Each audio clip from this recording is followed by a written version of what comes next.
Sink or swim. Sink or Swim, a long COVID long haulers podcast. Sink or swim. Hey, this is Joe. Is this Doug? Hey, I'm so glad you called me. I had a lot to talk to you about today. I am looking forward to it, and I am so excited that you are joining us. I think we're going to have a great discussion. We are. Hey, everyone. I want to thank Joanne Collins for joining us for this fourth and all four of the series of 4 episodes. And I want to thank you for listening to them. And I want to invite you to join us for the next one coming up. Dr. Milgram, look him up. We're talking about EBU. All right, Sink or Swim, Long COVID Long Haulers podcast. Let's get going. If you could share with the listeners any kind of positive spin that you could put on this that lets our listeners know how can we survive this? And I don't know, maybe you don't have anything positive, and I'm willing to accept that as well. But if you do, what is it?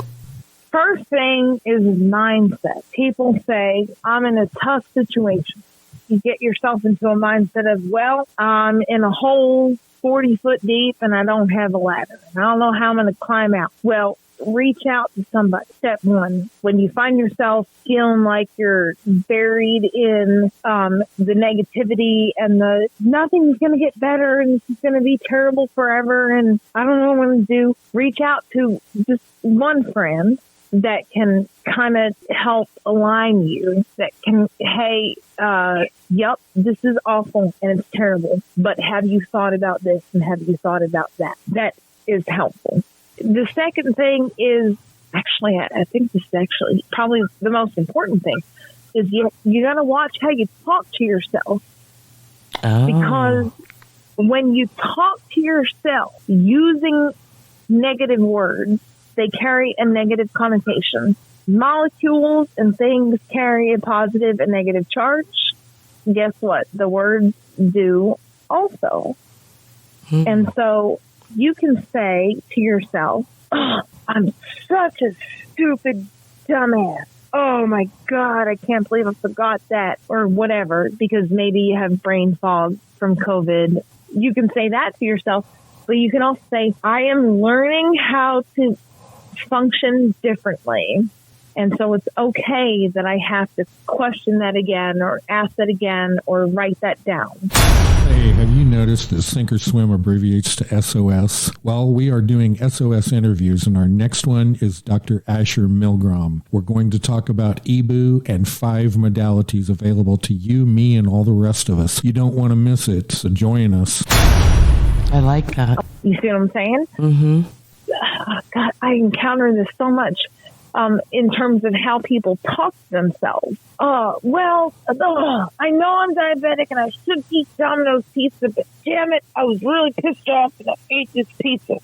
Okay, well, maybe that might actually be true, but let's adjust the language that we use just a bit. And specifically with regard to COVID, we see people saying, I can't function anymore. I'm so tired. And those things might actually be true. If we reframe them just a little bit with the language that we use when we talk to ourselves in our head, we might then be able to summon the determination, motivation, courage, whatever you want to call it, to accomplish the task that we need to accomplish in that day.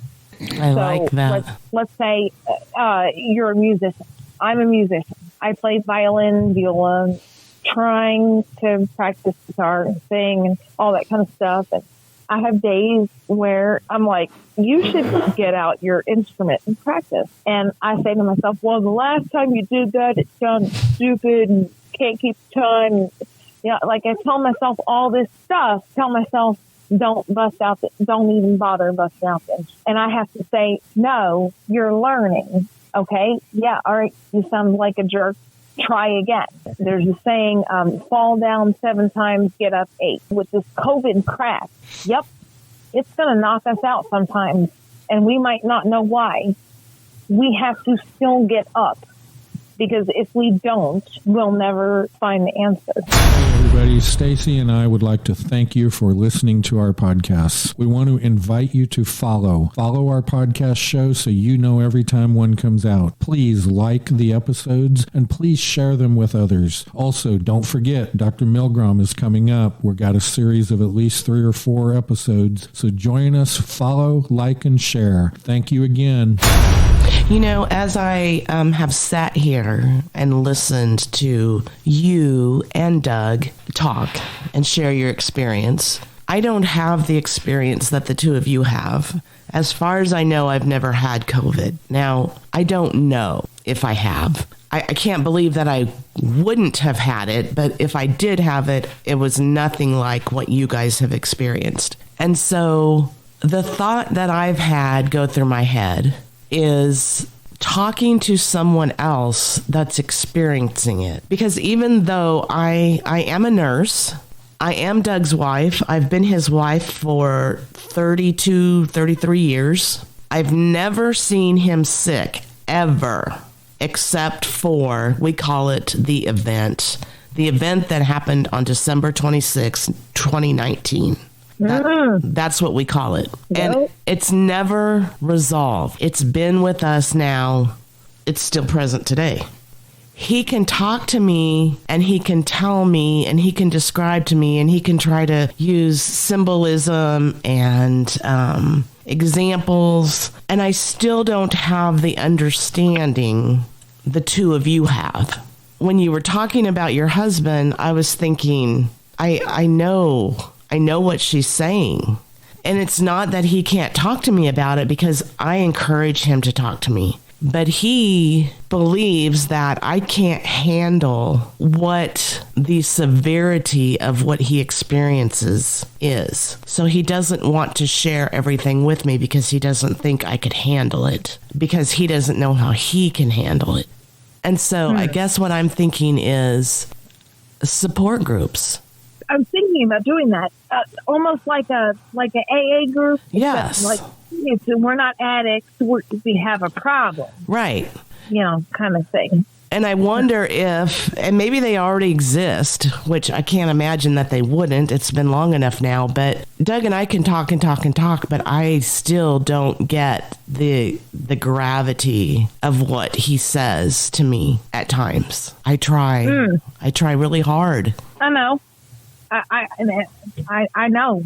Believe me, yeah. I know. Let me paint a picture for you. Okay. I know you hear what he says or whatever. I think this might paint a better picture. Imagine yourself as the healthcare provider, and then you're struck with an episode. This is a cardiac kind of autonomic system malfunction here. You're standing in the kitchen. You're preparing to cook a lovely dinner for your family, and everything is fine. Everybody's happy, and nobody's got stress. Nobody's got a problem. Everybody's fine. We've got the music going. We're just standing in the kitchen washing dishes. And then all of a sudden, you just get this wave of hot tingly that comes over you from out of left field, and you're like, what is this? Why am I feeling like this? And the conversation that you have in your head with no discernible predisposing factor. You're about to have an episode. Why is this happening? Don't freak out. You'll be okay. Just drink some ice water and go sit down. Can I make it to the couch before I fall out? Why are my hands and feet tingling like this? I'm seriously going to lose consciousness. Who has your bank password? Your spouse and kids are going to need that info before you end up falling out and becoming completely incapacitated or dying. You'll be fine. This will pass. No, it won't. This is terrible. You should go to the hospital. No, the hospital won't save you. You have to save yourself. What do I do? Pray for mercy. Dear God, please let me get through this. My husband and kids need me, and I promise I'll do anything. Just please don't let me die like this. So if ever you wanted to understand the intensity, there you go. And it's not like we're dummies. It's not like we're just making stuff up and just like, we understand that how we feel directly correlates to certain things that are happening in our body. And our question is, why is that happening? And can I catch it in time before it gets to an unmanageable degree to where bad stuff happens? And y'all both know what I'm talking about when I say that. Yes. I believe your picture was as close to the reality that occurs with almost every kind of symptom that happens, whether it's pain, whether it's anxiety type, physical anxiety symptoms, whether it's an emotional event, whatever the event is that occurs at the time. Your description that you just walked through is very good for the people that at least understand with relating it to like the heart kind of condition. You can't separate the two. You really can't. No, you can't. This idea that just because it might be in your head doesn't mean that it's not actually happening externally. It's happening.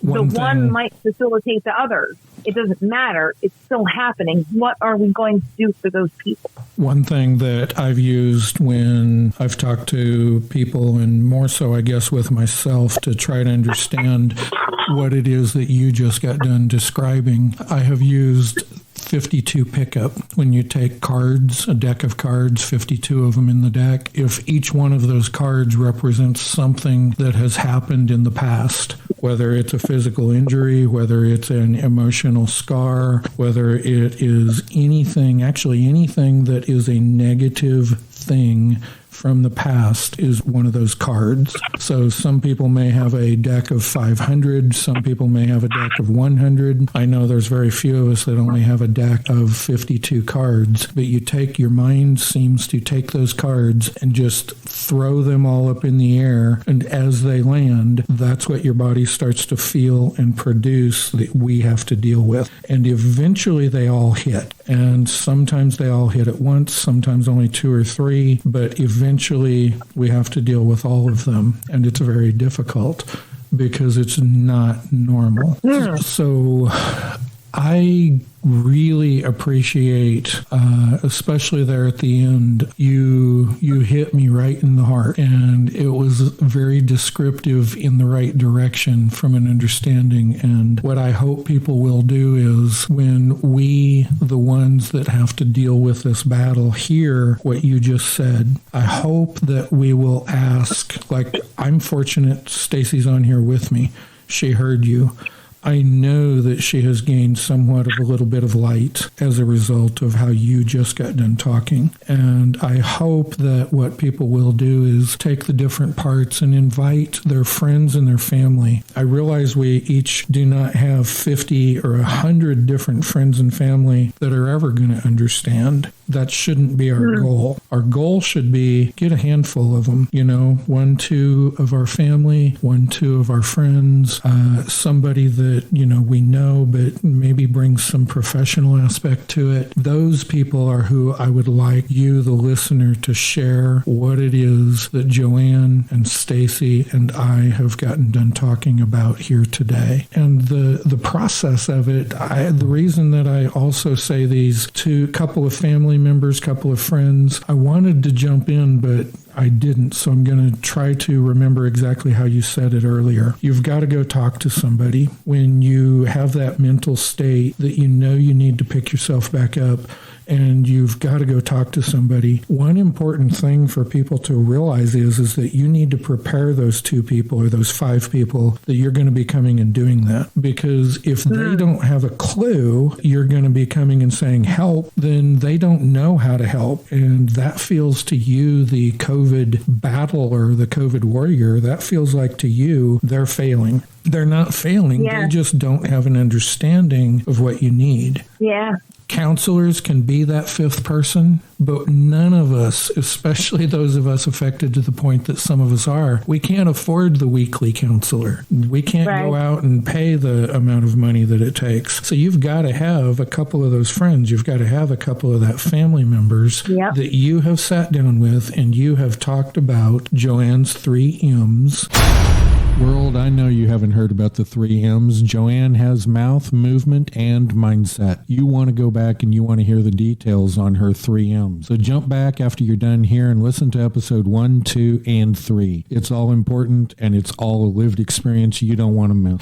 And they understand that when you're having troubles with the first one or the second one or the third one, they can help you decide that it's okay you ate that pizza, but now we got to get back to what the proper foods are. It's okay that you flushed the brain and you think that it would be better to be dead when it's really not, because here's what you've got to look forward to. Here's what you still have. You've got to have those people to understand not everything about you, but that you are going to come to them, and that when you come to them, they need to pick up that little gauntlet that you have given them previously and use it somehow to help you get back up, so then you can take the gauntlet back and start walking again. All of those things for sure. I know this to be true. I have one final little story with regard specifically to that aspect of handling chronic illness, because I'm going to go ahead and say having COVID is having chronic illness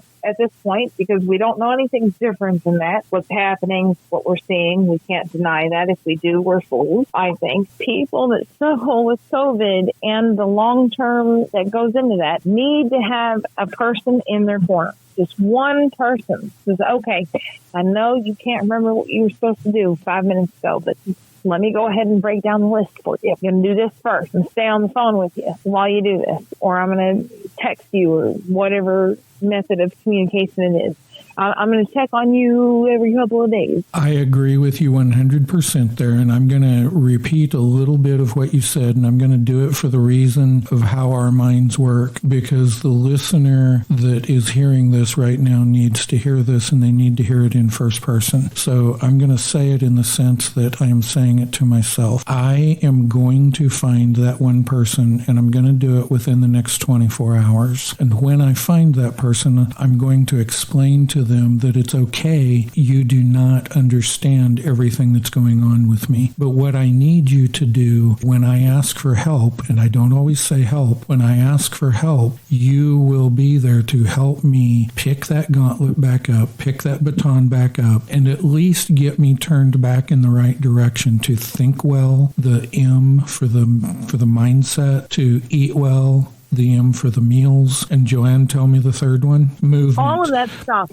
And so the important. third one, the movement. The third M for the movement. I am going to find that one person within the next 24 hours, and I'm going to explain the 3 M's to that one person, and I'm going to help them understand they don't have to have all the answers. I'm going to explain to them that they are here to give me a little bit of a lift to get turned back around, moving in the right direction, eating in the right direction, thinking in the right direction. And that's what I need. And I'm going to do that. All about that. I think this is a really good time to just wrap this up and end on a positive note. And just thank you, Joanne, for sharing your lived experience with us so that we can share it with our listeners. Hey, world, I want to thank you one last time in this series of 4 with Joanne Collins. Staci and I appreciate you. We are honored that you take the time to listen to the podcast. We hope that you enjoy and you take something home from this lived experience from Joanne, from Staci, and from myself. So world, you're all over the place and who's listening to us from multiple countries. I think we're up to 13 or 14 different countries now. Thank you, thank you, thank you. Follow, like, and share. Please join us by getting this out there. Follow, like, and share. Thank you, world. Be blessed. It's a choice.